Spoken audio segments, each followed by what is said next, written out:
Ça va faire maintenant 1 an que j'ai arrêté d'investir sur les plateformes de lending de crypto suite à l'affaire FTX où ils sont partis avec la caisse. Juste après, on a vu Celsius, pareil, ils sont partis avec la caisse. Donc à ce moment-là, j'ai complètement arrêté d'investir sur des plateformes centralisées. J'ai tout mis sur InLedger. Mais là, vu qu'on a le marché qui reprend un petit peu, on peut le voir, là on a Ether proche des 35 000, Ethereum 1800.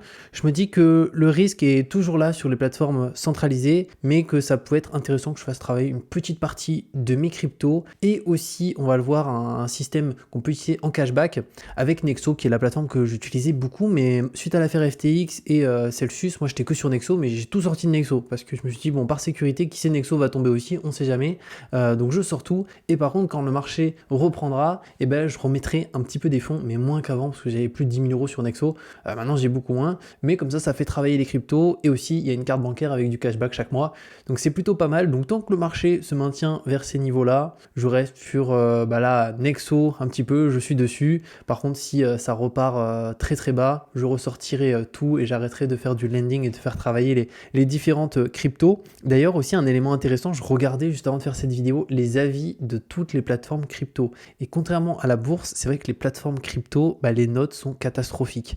Binance, qui est vraiment un leader en 2,1. On peut regarder Bybit, alors je pense après comme Binance en termes de notes, ils sont été 2,3, un tout petit peu mieux, mais on peut voir le nombre d'avis négatifs qui est quand même élevé. Alors moi j'ai un compte Binance, j'ai un compte Bybit, j'utilise, mais pour le coup maintenant c'est j'investis directement en spot et après j'envoie sur une ledger. Et après il y a quoi comme plateforme? Il y a Coinbase. Coinbase, bon là c'est une grosse plateforme. Eux, ils sont à 1,5, donc c'est catastrophique. Les avis négatifs, on a 80%. Et du coup, je regardais Nexo, et pour le coup, Nexo, je crois que vraiment, c'est la plateforme la mieux notée. On a 4,7, les avis négatifs, il n'y en a que 3. Et Trustpilot, ce qui est pas mal, c'est qu'ils ne peuvent pas supprimer les avis, étant donné que c'est une plateforme qui ne leur appartient pas, donc ils ne peuvent rien supprimer. Et là, on a les différents avis clients. Donc ça, c'est vraiment très cool. Ils ont gardé une super note et c'est vrai que moi, pour l'instant, j'ai jamais eu aucun souci avec eux. Donc du coup, j'ai mis combien sur Nexo et du coup, qu'est-ce que je fais concrètement avec Nexo?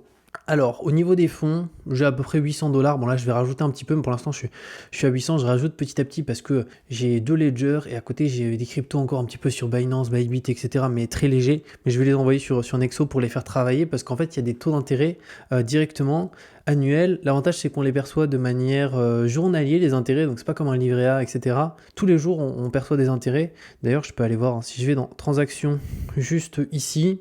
Ah là on peut voir ce matin j'ai utilisé la carte pour aller chez Lidl et pour le coup 5,20 €, et là-dessus je vais avoir aussi du cashback. C'est que j'ai aussi une balance en euros sur Nexo qui me permet quand je fais les courses je récupère du cashback, quand je paye le loyer je récupère du cashback. C'est 0,5%, après ça peut être plus si on a du Nexo token, mais je vais vous donner une petite astuce pour concrètement faire en sorte que ça soit plus intéressant. Parce que moi j'ai pas de Nexo token, je préfère être à 0,5 et pas à 2% pour une raison précise que je vais vous partager. Et après tous les jours on perçoit un petit peu des intérêts, donc moi là c'est pas grand chose, Là c'est 0,6 USD. Par contre l'avantage c'est que c'est des intérêts en Bitcoin dans mon cas, et moi c'est ce que je voulais. On peut aussi gagner plus d'intérêts si on les perçoit en Nexo token, qui est le token natif de Nexo, mais moi ça m'intéressait pas, je préfère vraiment recevoir des intérêts en Bitcoin. Donc du coup qu'est-ce que j'ai concrètement? En fait j'ai mis une petite partie de Bitcoin que j'ai ici, cette ligne là, et après j'ai aussi une balance qui est en euros, 35 €, donc c'est 37 €. Au niveau de l'euro, du coup, il travaille à 5% actuellement. Donc, il travaille à 5%, ça c'est pour l'euro. Et après, si on est sur, pour le coup, un stablecoin, parce que là, c'est pas un stablecoin. Euro ici, X, c'est pour le coup vraiment du stable. Mais si on est sur de l'USDC, on est à 8% d'intérêt. Donc moi c'était intéressant parce que pour le coup avant, quand j'avais beaucoup de fonds, tous les jours je gagnais 3 $, 4 $, mais pour le coup parce que là il y avait des taux encore plus élevés même avant, et surtout il y avait moyen d'avoir un taux boosté en fonction des périodes. Et aussi après, du coup, Bitcoin, il me semble que c'est à 3%. Donc on peut voir des fois, c'est marqué jusqu'à 7%, comme on peut le voir ici. Mais en fait, ça va dépendre pas du montant qu'on investit, mais est-ce qu'on a du token natif de la plateforme. Et moi, j'ai pas du tout de token natif de la plateforme. Dans les cryptos, à part Bitcoin et Ethereum, je crois pas trop en forcément les autres projets. Je préfère mettre que sur les gros. Mais effectivement, si on a du Nexo token, avec un certain pourcentage, des fois c'est 10-20%, et pour le coup, on va pouvoir du coup gagner quand même plus. en pourcentage. Après, il est toujours possible en fait d'être payé en Nexo Token si on le souhaite. Donc on pourrait être payé en Nexo Token. Donc ici on pourrait, alors si on clique sur Boost Your Saving, au lieu de dire US dollars, alors là il s'indique pas, je vais peut-être l'avoir un petit peu plus bas.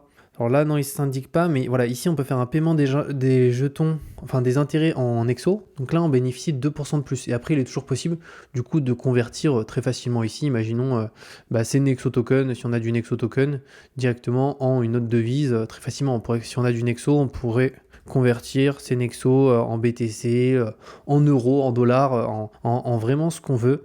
Et d'ailleurs, par rapport à ça, là pour le coup, ouais, ils indiquent plus 2, donc en réalité, là on passerait de 3 ici à plus 2 en étant payé en Nexo Token, et on peut avoir aussi 3% supplémentaires. Là pour le coup, c'est si on est détient du Nexo Token. Donc moi, c'est le truc que je fais pas parce que vu que le Nexo Token, je trouve que c'est un gros token en soi, c'est dans le top 100 de CoinMarketCap, mais vu que pour moi le seul gros c'est Bitcoin et un peu Ethereum, le reste j'investis pas, mais il y en a certains qui ont une grosse exposition ici en Nexo Token.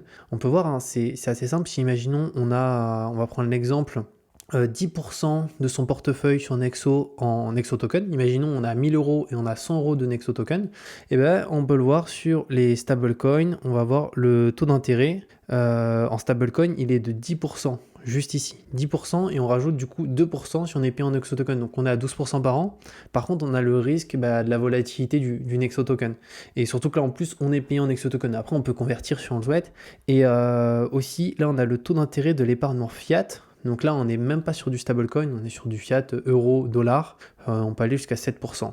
Moi, dans mon cas, là, du coup, c'est 5%, mais après, c'est toujours ça. Hein. Et en fonction, voilà, ça peut aller jusqu'à plus 2 si on a un certain montant, sinon c'est 0,25 plus 1.